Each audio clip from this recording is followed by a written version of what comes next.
Bonjour à tous, Ludovic Leclerc, votre analyste pour belgianinvestor.be. Voici la mise à jour en vidéo de mon avis concernant les indices après donc cette élection américaine qui a tenu en haleine beaucoup de gens. Alors pour rappel de ce qui se disait avant ces élections américaines, la plupart des gens pensaient que c'était Madame Hillary Clinton qui allait gagner, et la plupart des gens pensaient également que si c'était Monsieur Trump qui gagnait, eh bien les bourses s'écrouleraient. L'or monterait très très fort, et nous allons voir ensemble ce qui s'est passé, même si vous le savez probablement déjà.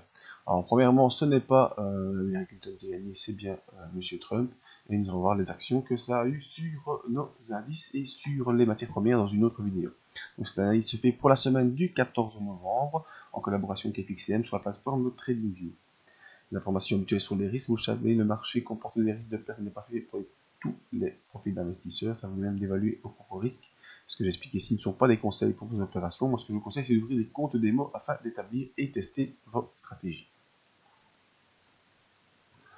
Alors, sur le CAC 40, eh bien, le jour de l'annonce de la victoire de M. Trump, on était ici, on était aux alentours des 4480, et on a ouvert très très bas, après de moins 2%, je crois, quelque chose comme ça.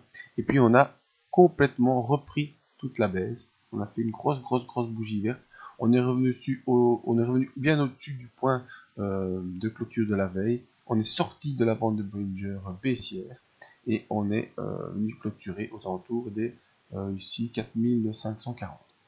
Ensuite, le lendemain, eh bien, on est venu chercher l'objectif aussi qu'on avait déjà déterminé auparavant, qui est un objectif très difficile à franchir. On est venu chercher en cours de la journée de mercredi à 4500, la journée de jeudi, pardon, à 4589. Puis on a clôturé sous la résistance qu'on connaît à 4559. Et maintenant, on est revenu ici, clôturer le CAC 40 sur les 4489, qui me semble être une zone de support qui correspond à 4480 et également à la présence, vous voyez, des moyennes mobiles, mais également de cette ligne verte ici, 4480, et de la fourchette de Andrews baissière.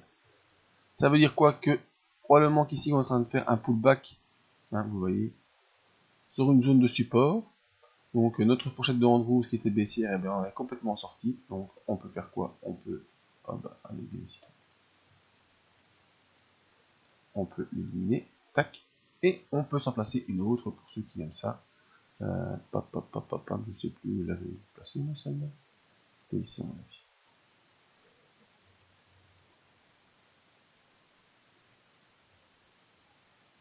Point bas, et ben c'est celui-ci. Bon voilà, une nouvelle fourchette de Andrews. Donc vous voyez quand même que déjà le point d'ouverture de jeudi s'est fait au niveau de cette du haut du couloir vert, fourchette de Andrews. Donc pas de hasard dans cette fourchette de Andrews qui est toujours un élément qu'il faut tenir à l'œil. On est venu corriger, on est passé sous la médiane, on est sur le point de support 4480. Nous verrons si maintenant on peut revenir à l'assaut des 4559. Et en fait, qu'est-ce qu'on peut dire, c'est que après cette élection de Trump et cette grosse volatilité qui nous a été donnée les 3 jours de cette fin de semaine, eh bien on est revenu au point zéro d'avant les élections, aux alentours des 4480. Voilà, comme la clôture de mardi, le 40 était près des 4480, eh bien on revient après cette grosse volatilité, eh bien on revient proche des 4480. La preuve est que ce qui s'est passé est un non-événement, en tout cas pour l'instant. On verra ce qui va se poursuivre sur les indices. Donc pour l'instant sur le CAC 40, toujours à surveiller en zone haute 4559, 4560 en résistance. Vous voyez qu'on n'est pas passé.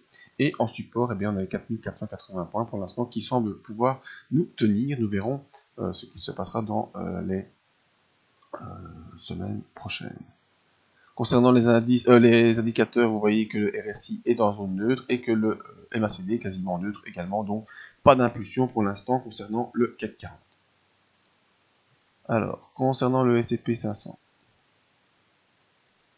là, on a eu également une très grosse volatilité. Vous voyez, on est venu chercher le support ici que je vous avais indiqué des 2036 points le jour de l'élection. Voilà, élection, bam, on sait qui est président, on va chercher.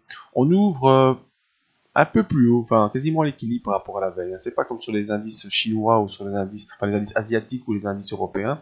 On n'a pas ouvert un décalage baissier, au contraire, on a ouvert stable. Puis on est venu très bas chercher dans les premières heures les 2036. Puis de gros rachats ici, donc c'est vraiment une grosse bougie haussière qui s'est mise en place. Et on a franchi à la hausse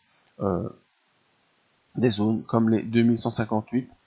Et ensuite, jeudi, eh bien, également, bougie très volatile, vous voyez, on est venu quasiment chercher le point de support des 2189, on est venu chercher également en bas la moyenne mobile 100, vraiment beaucoup de volatilité, vendredi un peu d'hésitation, mais malgré tout, on est plutôt maintenant parti dans une phase haussière. Donc cette ligne ici de triangle est passée. Toutes ces petites choses là, bon, je vous les effacerai par après, ça n'a pas d'importance, en tout cas beaucoup moins. Merci la pub.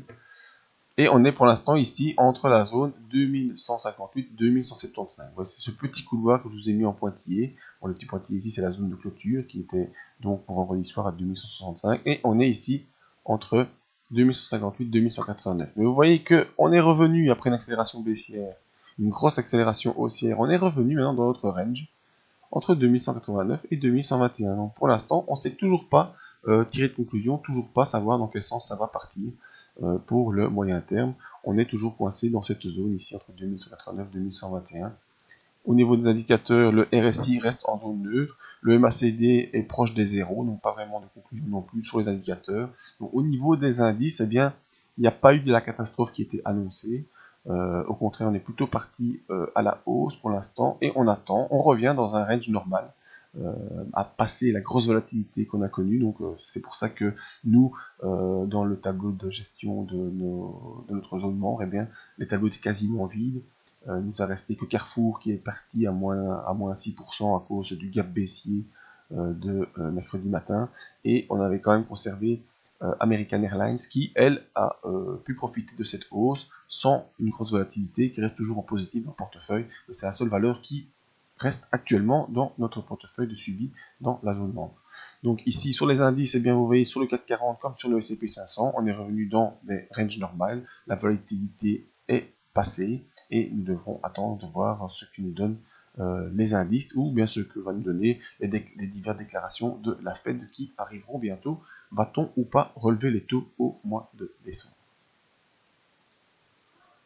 Pour voir nos autres analyses, venez sur le site bedelinvestor.be. La fameuse zone membre dont je vous ai parlé, elle est présente ici. La gestion privée est toujours possible pour vous. Actuellement, il y a certaines promos, particulièrement pour les Belges. Les formations, toujours possible également pour apprendre avec moi l'analyse des impulsions et pour ensuite venir rentrer dans la zone coaching qui vous permettra de faire du suivi de diverses actions. La zone de contact si vous avez des questions. Merci à tous, à tout bientôt.